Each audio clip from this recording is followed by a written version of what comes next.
अक्सर जो लोग ज्यादा अमीर दिखने की कोशिश करते हैं वो बहुत ही जल्दी गरीब हो जाते हैं और मानो या न मानो हमारे देश के 90% मिडिल क्लास लोग बिल्कुल ऐसे ही गरीब होते चले जा रहे हैं। दरअसल हम सब आजकल सोसाइटी की ऐसी भागदौड़ में लग गए हैं जहां हमें अपने आप को दूसरों से अच्छा दिखाना है और उसके लिए चाहे कुछ भी हो जाए, कितना भी खर्चा हो जाए, हम करने के लिए तैयार रहते हैं। पर जरा इस इंसान को देखो, ये है श्रीधर वेम्बू जी। इनको देखकर आपको क्या लग रहा है? एक नॉर्मल सा साउथ इंडियन आदमी जो धोती कुर्ता पहनकर साइकिल चला रहा है। आपको ये एक एवरेज इंसान ही लग रहा होगा, है ना? तो मैं आपको बता दूं, ये आम सा दिखने वाला आदमी 5.8 बिलियन डॉलर का मालिक है। 2021 में पद्मश्री से सम्मानित इंडिया के one of the largest company Zoho के मालिक श्रीधर वेम्बू जी हैं। ये इतने सिंपल हैं कि ना ही अपने कपड़ों पर ज्यादा खर्च करते हैं और न ही इन्हें कोई लग्जरी कार का शौक है। और तो और इन्होंने अपने जोहो के ज्यादातर ऑफिस रूरल एरिया में ही बनाए हैं ताकि वहाँ पर एम्प्लॉयमेंट और नए नए रिसोर्सेज जनरेट किए जा सके। चलो ये तो हो गए हमारे इंडिया के बिजनेस स्टार। पर वॉरेन बफेट जो दुनिया के वन ऑफ द रिचेस्ट इंसान है, जिनकी वेल्थ 168 बिलियन डॉलर है, वो आज भी अगर किसी कॉफी शॉप में न्यूज़पेपर पढ़ते हुए मिल जाए तो कोई हैरानी की बात नहीं होगी। इतना पैसा होने के बावजूद ये मैकडी का 200 से 250 रुपए वाला बर्गर और एक रेगुलर कोक पीना पसंद करते हैं। और तो और बफेट के एक और अच्छे दोस्त दुनिया के वन ऑफ द रिचेस्ट इंसान बिल गेट्स भी कुछ ऐसे ही हैं, जो सिंपल लिविंग और हाई थिंकिंग में बिलीव रखते हैं। आपको याद ही होगा जब वो इंडिया टूर पर आए थे तब उन्होंने डोली चाय वाले के स्टॉल से चाय पी थी और बिना कुछ शो ऑफ किए पूरे इंडिया घूमकर चल गए। एकदम सिंपल किसी टूरिस्ट की तरह आए और चले गए। दरअसल यही फर्क है एक रिच माइंडसेट और एक पुअर माइंडसेट में। नॉर्मल मिडिल क्लास लोग पुअर माइंडसेट के साथ अपना सारा पैसा सिर्फ फेक वेल्थ बनाने में, अपने आप को रिच दिखाने में खर्च कर देते हैं और वहीं असली रिच लोग अपने आप को सिंपल और पुअर दिखाने में विश्वास रखते हैं। और इसके पीछे के एक नहीं बल्कि 5 कारण है जो एक मिडिल क्लास आदमी कभी समझ ही नहीं पाता। और बड़े से बड़े रिच लोगों को सिंपल सा देखने के पीछे सबसे बड़ा रीजन है, reason number 1, cost of looking rich. अक्सर हम मिडिल क्लास लोग जब एक बड़ा खर्चा करते हैं तो ये कभी नहीं समझ पाते कि उस चीज को संभालने के लिए कितना और खर्चा करना पड़ेगा। बस एक के बाद एक खर्चे करते चले जाते हैं और गरीब होते जाते हैं। दरअसल इसे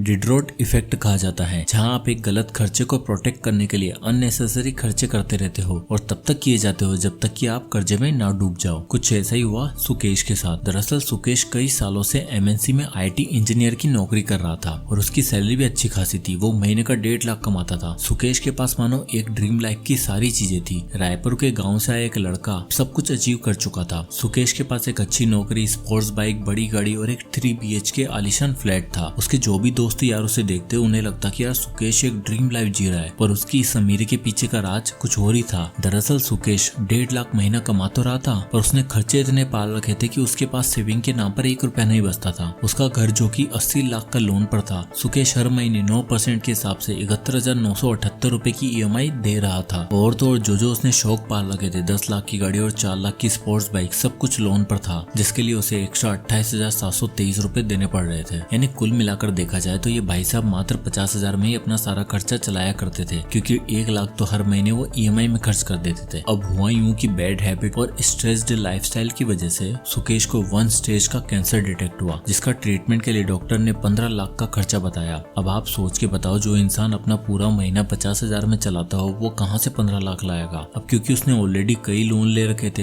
तो बैंक्स ने उसे बड़ा लोन देने से मना कर दिया, इसलिए उसने 15 लाख रुपए उठाए अनसिक्योर्ड, वो भी 2% पर मंथ के ब्याज पे। यानी अगर आप देखो तो सुकेश को हर महीने 30,000 तो सिर्फ ब्याज देना पड़ रहा था। यानी अब हालत ऐसी हो गई थी कि सुकेश अब अपने घर को चलाने के लिए भी बाहर से पैसा उधार लेना पड़ रहा था। इसलिए कहा जाता है अमीर दिखने की भी एक बहुत ही बड़ी कीमत चुकानी पड़ती है और ये बात रियल रिच लोग भली बात ही समझते हैं। इसलिए वो फेक शो ऑफ के जंजाल में कभी नहीं फंसते और हमेशा एक सिंपल लाइफस्टाइल जीकर अपने फाइनेंस से एक कदम आगे चलते हैं। ऐसा इसलिए क्योंकि वो पैसों को दूसरी तरह से देखते हैं। Reason number 2, perception of money, यानी पैसे को देखने का नजरिया। मोस्टली गरीब लोगों की नजरों में पैसों का मतलब है अपने बिल्स को पे करना, सामान खरीदना और 2 वक्त की रोटी निकाल पाना। वहीं मिडिल क्लास लोगों का पैसों का देखने का नजरिया कुछ अलग है। मिडिल क्लास लोग सोचते हैं कि पैसों का यूज किया जाए अपने कंफर्ट के लिए और अपनी इसी कंफर्ट के चक्कर में वो ऐसी चीजें खरीद लेते हैं जो उन्हें लगता है एसेट है, पर असल में होती है लाइबिलिटीज जैसे credit card loan, home loan, car loan, personal loan. लेकिन अमीर लोग यानी द रियल रिच इस मामले में कुछ अलग तरह से सोचते हैं। वो पैसों को एक टूल की तरह समझते हैं जिससे वो स्टॉक्स, रियल एस्टेट या गोल्ड खरीद सके, जो उनकी हर एक लाइबिलिटी को इन टाइम पे ऑफ भी कर देगा और उन्हें लॉन्ग टर्म रिटर्न भी देगा। यानी देखा जाए तो गरीब लोग पैसों को नेसेसिटी की तरह देखते हैं, मिडिल क्लास लोग कंफर्ट की तरह और अमीर लोग पैसों को एक टूल की तरह देखते हैं जिससे और पैसा बनाया जा सके। जहां एक तरफ हम लोग अपनी सैलरी आते ही निकल पड़ते हैं नए नए कपड़े खरीदने, इलेक्ट्रॉनिक खरीदने, वहीं दूसरी तरफ अमीर लोगों को फर्क नहीं पड़ता कि वो कैसे दिख रहे हैं। आपको ये फेमस फोटो तो याद ही होगी। अब यहाँ आप अगर ध्यान से देखो तो राकेश झुनझुनवाला जी ने एक नॉर्मल सी शर्ट पहनी हुई है और काफी देर तक बैठे रहने की वजह से उनकी प्रेस भी खराब हो चुकी थी। पर $5.8 बिलियन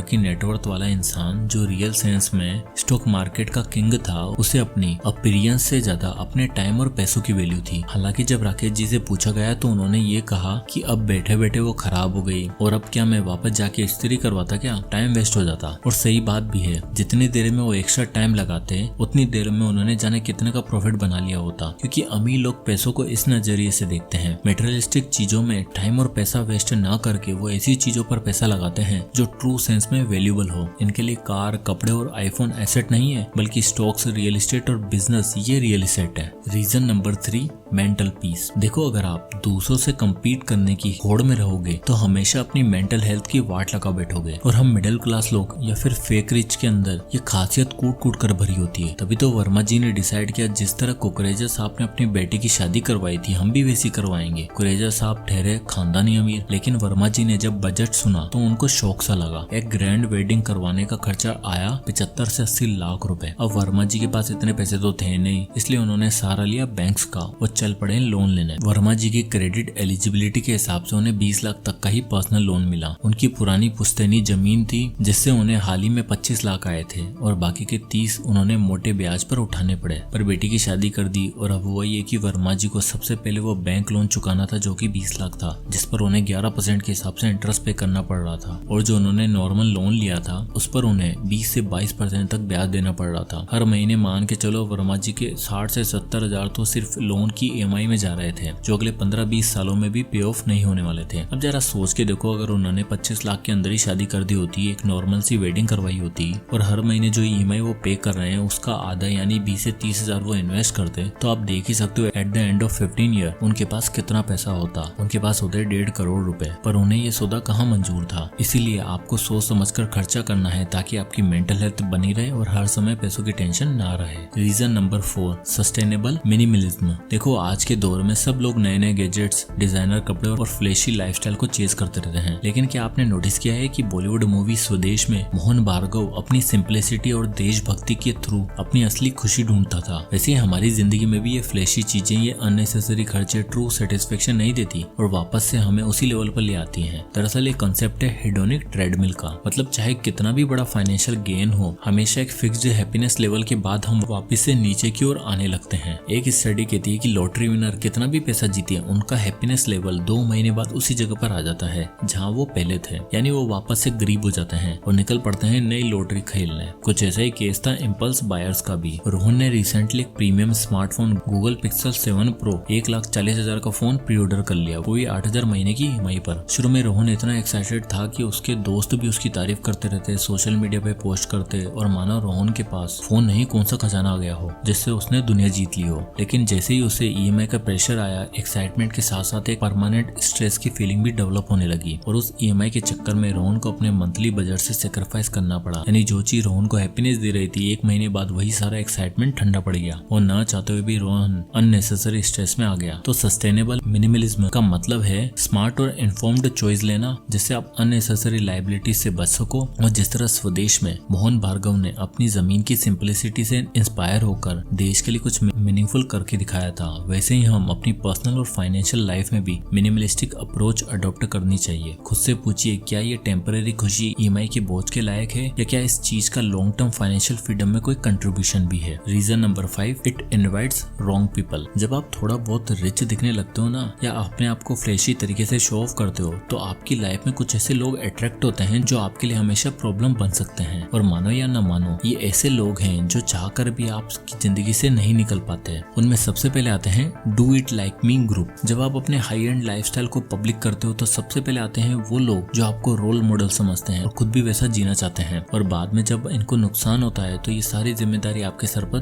थोप देते हैं। अनंत जो एक स्टॉक मार्केट में ट्रेडर था, वो पिछले 11 साल से ट्रेडिंग कर रहा था और वो अपने प्रॉफिट से एक अच्छी और लग्जरियस लाइफस्टाइल भी अफोर्ड कर लेता था और इंस्टाग्राम पे वो अलग अलग डेस्टिनेशन की स्टोरीज लगाता था। अब उसकी देखा देखी अंकुश भी सोचता कि यार मैं भी इसकी जैसी लाइफस्टाइल जीऊंगा और आज से ट्रेडिंग करूंगा। अंकुश अपनी जॉब छोड़ के 10 लाख की सेविंग के साथ ट्रेडिंग में घुस गया और अंकुश से इतना भी नहीं हुआ कि वो अनंत से 2-4 टिप्स मांग ले। उसने डिसाइड किया कि सब कुछ खुद करूंगा और इसके जैसे बनूंगा। उसने एक के बाद एक ट्रेड लेना शुरू किया। शुरुआत में से थोड़ा बहुत प्रॉफिट भी हुआ, पर मात्र 3 महीने में उसका पूरा 10 लाख का बैलेंस जीरो हो गया, क्योंकि उसने बिना सीखे बिना सोचे समझे एक ऐसी चीज में पैसा लगाया जहाँ पर रिस्क सबसे ज्यादा है। अब अंकुश जैसे लोगों के बाद आते हैं नंबर 2, भाई उधार देने वाला क्राउड। जब आप सामने वाले को लगातार ऐसा देखते हो कि आपके पास बहुत पैसा है तो दूसरा बंदा आपको फॉर ग्रांटेड लेने लगता है। और अगर आप किसी को 1-2 बार मदद कर देते हो या डिमांड पर पैसे दे देते हो तो उन्हें लगता है कि भाई आपके पास तो हमेशा ही पैसे अवेलेबल हैं। ऐसे में वो लोग अपनी हर छोटी छोटी चीजों के लिए, इमरजेंसी के लिए पैसे मांगना शुरू कर देते हैं। और इन केस कभी आप पैसा नहीं दे पाए या देने से मना कर देते हो तो आप उनकी नजरों में सबसे बुरे इंसान बन जाते हो। और कई केसेस में तो इससे भी वर्स्ट हो चुका है। इसलिए ऐसे लोगों से दूर रहें जो सिर्फ अपने मतलब के लिए आपके पास आते हैं। या तो आप अपनी वेल्थ को सही जगह चैनलाइज करिए जिससे ऐसे लोग आपकी तरफ अट्रैक्ट ही ना हो। Number 3, scammers. आपके हाई प्रोफाइल शो ऑफ करने से आप उन लोगों के टारगेट बन जाते हो जो गलत नियत से आपका फायदा उठाना चाहते हैं। एक स्टडी से पता चला है कि 30 से 40% हाई नेट वर्थ इंडिविजुअल को फाइनेंशियल स्कैम का शिकार होना पड़ता है, क्योंकि स्कैमर्स उन्हें इजी टारगेट समझते हैं। ये स्कैमर्स छोटी छोटी डील्स और फ्रॉडलेंट स्कीम्स के थ्रू आपका पैसा निकालने की कोशिश करते हैं। इसलिए इन सभी चीजों से बचने का सही तरीका है कि आप अपने आप को रियल रिच बनाएं। सिंपल लिविंग, हाई थिंकिंग वाला फंडा रखें ताकि आपके पास की वेल्थ बढ़े, ना कि किसी और के चक्कर में आकर आप अपनी जिंदगी की जमा पूंजी को गवा दो। जय हिंद।